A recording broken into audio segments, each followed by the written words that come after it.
কুমারী মেয়ের প্রথম মাসিকের রক্ত। পুরুষদের যেরকম উত্তেজনার কারণে বীর্য বের হয়, মেয়েদের যে পদার্থটা আসে এটাকে রজ বলে। এই রজ এটা পান করলে কোনো রোগ বালায়া শরীরে থাকে না, এটা বাউলদের বিশ্বাস। আমাকে মাফ করবেন, আমাকে একটু বেহায়া হতে হবে। বাউল সাধনা সম্পর্কে এমন কিছু কর্মকাণ্ড তাদের আছে যেগুলো আমি না বললে আপনারা বুঝবেন না। আমাদের দেশে মানুষ জানে না, অনেকে ম্যাক্সিমাম লোক। আমি ব্যক্তিগতভাবে লালনের আখড়া থেকে নিয়ে ফকিরদের বিভিন্ন আখড়া ঘুরে ঘুরে দেখেছি। আমি নিজের অভিজ্ঞতার কথা আপনাদের কাছে চাপিয়ে দিতে যাব না, তাদের বই পুস্তকের আলোকে বলবো। আমি জানার জন্য তাদের বিভিন্ন আখড়া আখড়া ঘুরেছি। এইবার দেশে গিয়ে আমি কুষ্টিয়াতে গেছি। আমার উদ্দেশ্য ছিল লালন আখড়া যাওয়া, দেখা সেখানে, এবং শুধু শোনা কথা বা পড়া কথারও বিশ্বাস না করে নিজে চোখে দেখা।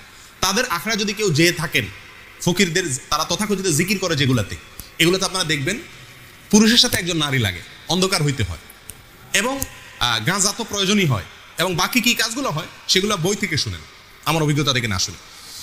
দেখুন, বাউল ধর্মে পরকীয়া প্রেম জায়েজ আছে। আল্লাহর কসম, আমি নিজে যাচাই করে যশোরের এক গ্রামে গিয়ে সন্ধান পাইছি যে এখানে, এমনি অন্য কাজে গেছি, পরে শুনছি যে এখানে আপনার ফকিরদের আখড়া আছে। তো আমি দেখতে গেছি, একদিন না কয়েকদিন পরে জানতে পারছি যে এক মহিলা আছে, তার স্বামীও আছে, কিন্তু সবাই জানে এই মহিলা সারাদিনই জেনা করে তার ওই সাধন সঙ্গীর সাথে, বাউলদের সাথে। এবং কোনো কোনো মহিলা তো সংসার শেষ, আবার অনেক পুরুষরাও করে যারা বাউল। এটা তাদের ধর্মের গুরুত্বপূর্ণ কাজ, জেনা করা। সারাদিন জেনাটাই ইবাদত বাস, এবং জেনার মানে মূল মুহূর্ত যেটা, সেই মুহূর্তেই নাকি স্রষ্টা হাজির হয়ে যায়। প্রিয়দিনী ভাইরা, বাউলরা মনে করে, আপনারা হয়তো অনেকে প্রথম শুনছেন, শুনে রাখেন, বাউলদের দৃষ্টিতে মানুষের শরীরের বিভিন্ন রোগ বালায় বারো হওয়ার জন্য একটা বিরাট বড় ওষুধ হলো মেয়েদের রজ পান করা। রজ বুঝেন কি? না, রজ বলতে দুইটা জিনিস। এক হলো কুমারী মেয়ের প্রথম মাসিকের রক্ত, আরেকটা হলো পুরুষদের যেরকম উত্তেজনার কারণে বীর্য বের হয়, মেয়েদের যে পদার্থটা আসে এটাকে রজ বলে। এই রজ এটা পান করলে কোনো রোগ বালায়া শরীরে থাকে না, এটা বাউলদের বিশ্বাস। আরো শুনবেন, তারা বলে রোগ থেকে মুক্ত হওয়ার জন্য, বিভিন্ন রোগ থেকে, বড় বালা মুসিবত অসুখ বিসুখ থেকে ভালো হওয়ার জন্য নিজের মুখ এবং মেয়েদের স্তনের দুধ পান করলে রোগ ভালো হয়। আরো শুনবেন, তারা বলে সমস্ত রোগ থেকে সর্বরোগের ঔষধ একসাথে যদি পাইতে চান তাহলে কি করতে হবে?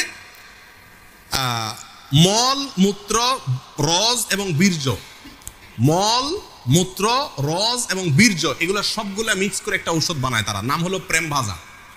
ওষুধের নাম কি? প্রেম ভাজা। এটা খাইলে আর কোনো রোগ থাকে না। প্রিয়দিনী ভাইরা, আপনারা অনেকে হয়তো বলবেন যে এগুলা গল্প আর কি।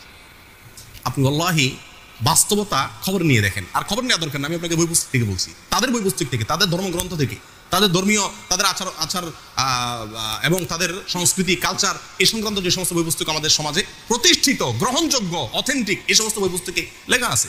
তার ভিতরে বাংলাদেশে বাউল বইয়ের 350 থেকে 382 নম্বর পৃষ্ঠায় এই কথাগুলো উল্লেখ আছে।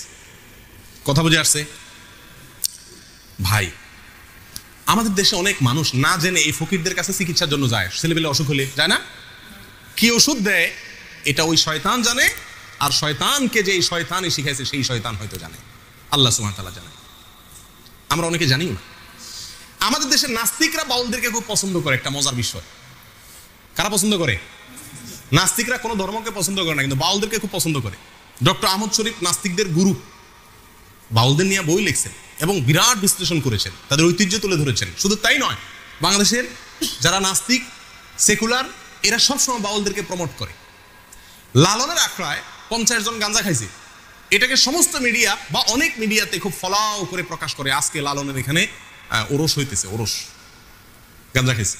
লক্ষ লক্ষ মানুষের মাহফিল হয়, লক্ষ লক্ষ মানুষের ভালো কোনো কাজ হয়, সেটা কোনো মিডিয়াতে প্রচার করে না। কিন্তু ওই আখড়ায় গাঁজা খাইছে কয়েকটা, সেটারে সারাদিন টেলিভিশন নিউজে বলে। কেন নাস্তিকরা এত পছন্দ করে কেন? এর কারণ হলো এই বাউলদের তাদের যে কর্মকাণ্ড, এই কর্মকাণ্ডগুলোর খোলাসা কথা কয়েকটা পয়েন্ট। নাম্বার 1 যেটা বললাম, দেহ নিয়ে সাধনা। দেহ নিয়ে সাধনা মানে যৌনতা, সোজা বাংলা।